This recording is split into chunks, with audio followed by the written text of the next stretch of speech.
anak-anak, kita kembali lagi hari ini Selasa 4 Januari 2022 di tema 6 subtema 1, aku dan cita-citaku di pelajaran IPS. Adapun tujuan pembelajaran kita hari ini adalah anak-anak MEM dapat mengidentifikasi hubungan karakteristik ruang dengan sumber daya alam yang ada di lingkungan sekitar. Ayo simak video berikut ya nak. Menjelaskan sumber daya alam di Indonesia. Sebagai negara agraris, wilayah Indonesia dapat ditumbuhi berbagai tanaman pertanian dan perkebunan. Tanaman tersebut dapat tumbuh dengan subur bila dirawat dengan baik dan ditanam di lingkungan yang sesuai. Yuk perhatikan lingkungan yang sesuai untuk tanaman berikut. Untuk daerah dataran tinggi, ciri-cirinya yaitu ketinggian lebih dari 400 meter di atas permukaan laut. Kemudian udaranya dingin dan tanahnya subur. Jenis tanaman yang cocok di daerah dataran tinggi seperti brokoli, wortel, kol, kentang, dan apel. Selanjutnya, lingkungan pegunungan.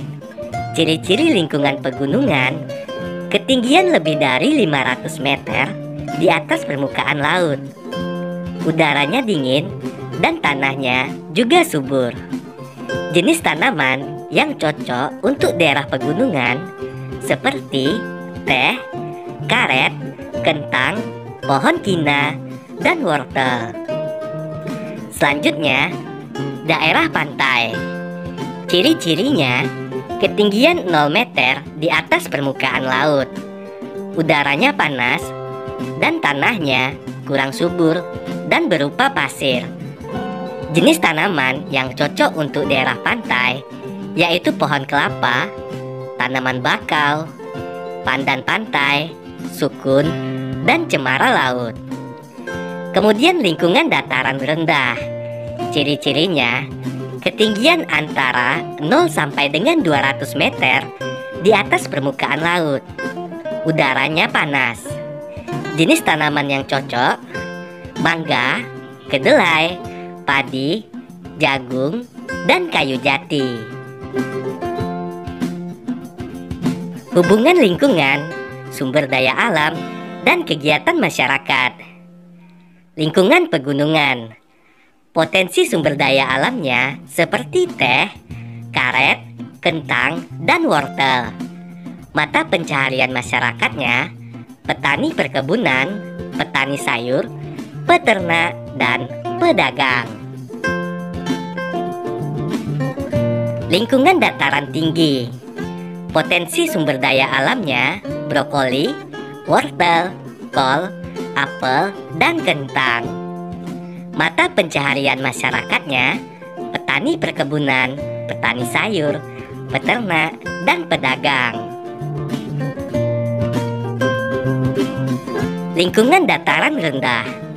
Potensi sumber daya alamnya seperti padi, jagung, mangga, kayu jati, dan kedelai.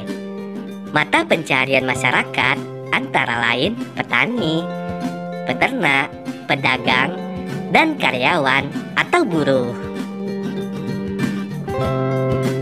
Selanjutnya, lingkungan pantai. Potensi sumber daya alamnya: ikan, kerang, rumput laut, garam, terumbu karang, kelapa, dan tanaman bakau. Mata pencaharian masyarakatnya: nelayan, pedagang ikan, petani garam, petani kelapa, dan pengrajin. Potensi sumber daya alam memiliki hubungan dengan lingkungannya. Mata pencaharian atau pekerjaan masyarakat juga sesuai dengan lingkungan atau bentang alamnya. Dengan demikian, lingkungan memengaruhi sumber daya alam yang dihasilkan dan mata pencaharian masyarakat. Menjelaskan sumber daya alam atau SDA yang dapat diperbarui.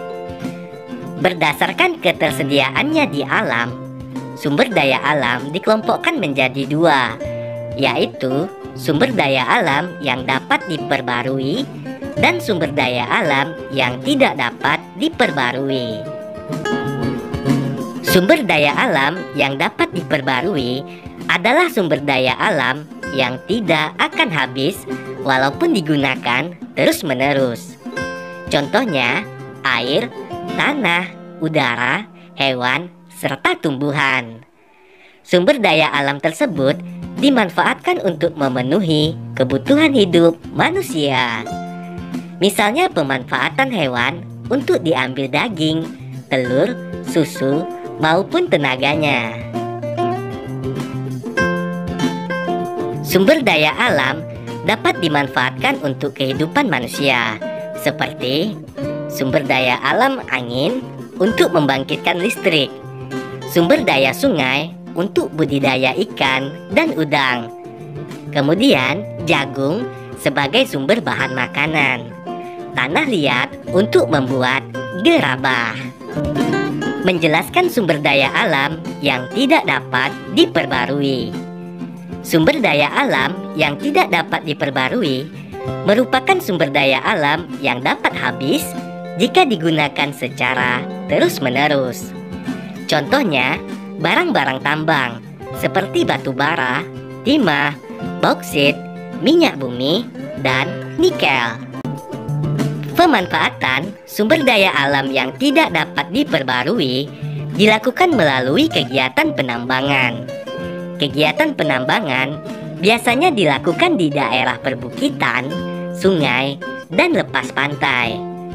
Tujuan pemanfaatan SDA yang tidak dapat diperbarui adalah untuk memenuhi beragam kebutuhan masyarakat.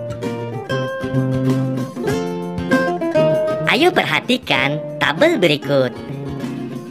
Sumber daya alam minyak bumi, pemanfaatannya yaitu sebagai aftur untuk bahan bakar pesawat terbang, bensin untuk bahan bakar kendaraan bermotor, dan parafin untuk bahan pembuat lilin.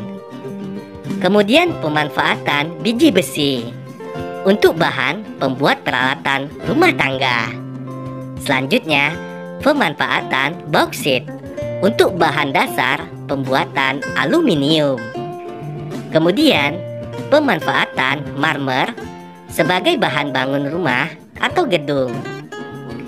Selanjutnya, pemanfaatan belerang sebagai campuran bahan pewarna dan bahan baku pembuat korek api.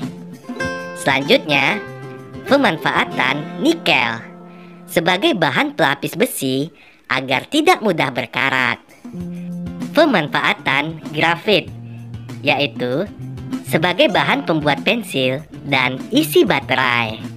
Demikianlah materi kita hari ini. Kiranya anak-anak MEM dapat memahaminya dengan baik. Sekian dan terima kasih. Salam Imagodi.